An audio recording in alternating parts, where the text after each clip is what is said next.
Program Yesus Kuatku akan memberkati Bapak Ibu saudara sekalian dimanapun engkau berada saat ini.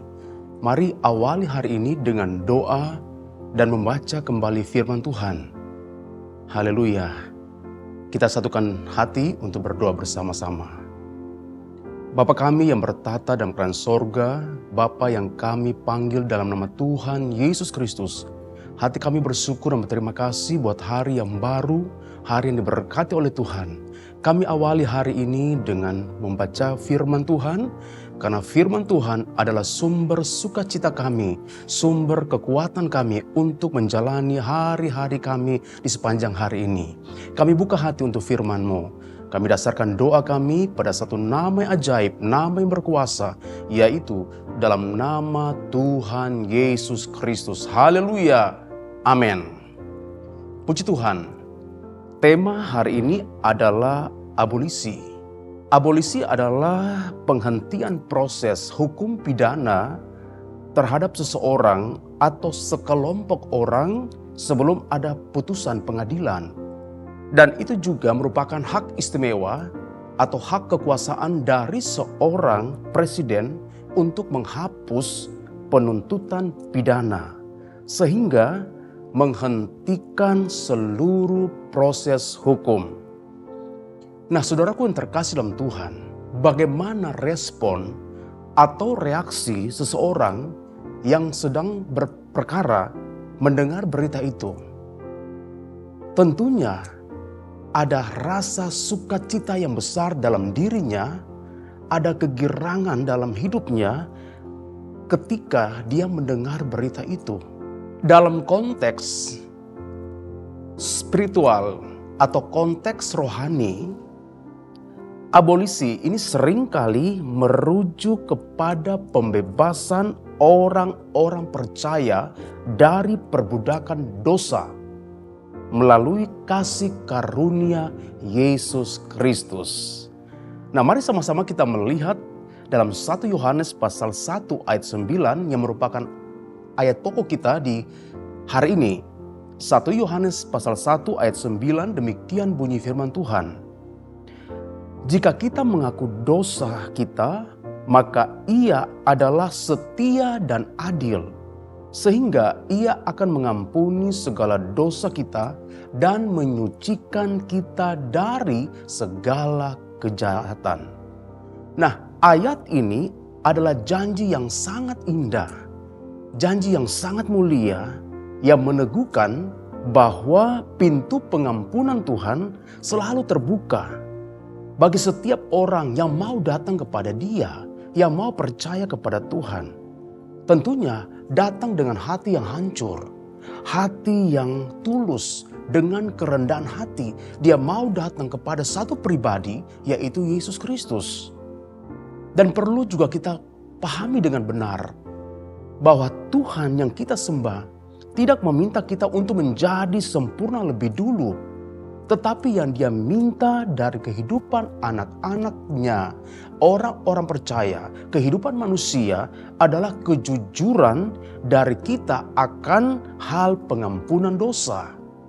Artinya, saat kita datang kepadanya dengan hati yang tulus, Tuhan tidak hanya mengampuni kita, tetapi firman Tuhan berkata, Tuhan juga akan memulihkan hati kita dan memberikan kekuatan baru untuk berjalan dalam terangnya Allah. Haleluya. Nah, inilah bukti kesetiaan Tuhan dalam hidup manusia. Dia membuka pintu kemurahannya, sehingga kita yang berdosa ini datang kepada Dia, meminta ampun kepada Tuhan. Dan Tuhan yang penuh kasih, Dia akan mengampuni Bapak Ibu sekalian. Dan kita percaya Allah yang kita sembah adalah Allah yang tidak pernah mengingkari janjinya. Meski seringkali manusia, kita ini seringkali ingkar janji terhadap Dia. Tetapi kasih-Nya, kasih Tuhan tidak pernah berubah. Haleluya. Ingat Bapak sekalian, Tuhan memberikan pengampunan bukan berarti Tuhan izinkan untuk kita terus berbuat dosa. terus melakukan hal-hal yang jahat. Tidak. Tapi kiranya ketika kita meminta pengampunan kepada Tuhan, mari bertobatlah dengan sungguh-sungguh. Dan saya percaya Allah yang kita sembah, Dia akan mengasihani kehidupan setiap orang-orang yang percaya kepada Dia. Kita diberikan kesempatan untuk menjalani hidup yang baru ini di dalam Kristus. Coba kita lihat dalam surat Roma pasal 8 ayat 15 dikatakan situ, yang menyatakan sebab kamu tidak menerima roh perbudakan yang membuat kamu takut lagi. Perhatikan kalimat ini. Tetapi kamu menerima roh yang menjadikan kamu anak Allah. Haleluya.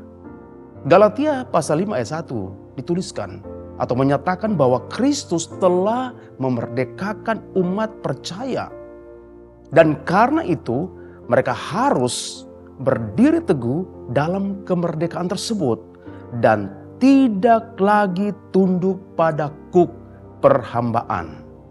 Ayat ini menjadi seruan buat orang-orang percaya, buat saya pribadi, buat Bapak Ibu sekalian dimanapun engkau berada saat ini, untuk senantiasa mempertahankan dan berdiri teguh dalam kemerdekaan rohani yang telah diberikan buat kita semua. Dan jangan kembali lagi kepada hal-hal dosa yang mengikat kehidupan kita.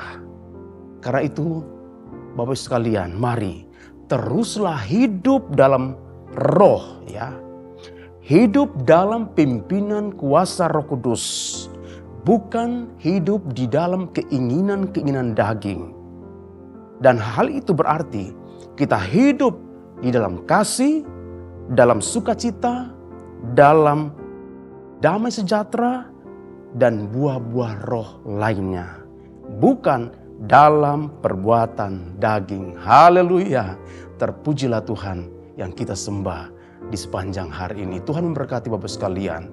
Mari kita berdoa, minta kiranya perjalanan hidup kita di sepanjang hari ini terus dipimpin oleh Roh Kudus. Amin. Kita berdoa bersama-sama. Kami bersyukur kepada Engkau ya Tuhan buat firman-Mu yang meneguhkan iman kami. Agar kami terus mencari Tuhan dengan sungguh-sungguh. Hidup dekat dengan Tuhan. Hidup melakukan hal-hal yang baik. Kalau ada hal-hal yang salah Tuhan, ampuni kami. Supaya hidup kami berkenan di hadapan Engkau. Terima kasih buat firman-Mu, kami simpan dalam hati kami. Dan kami akan terus berjalan di dalam kebenaran firman Tuhan. Berkatilah seluruh umat-Mu di sepanjang hari ini. Apapun yang mereka kerjakan, usahakan diberkati oleh Tuhan.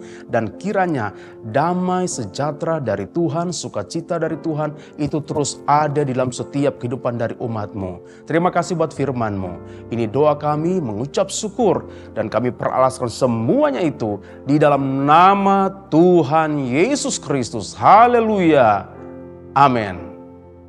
Bersama Yesus, aku kuat.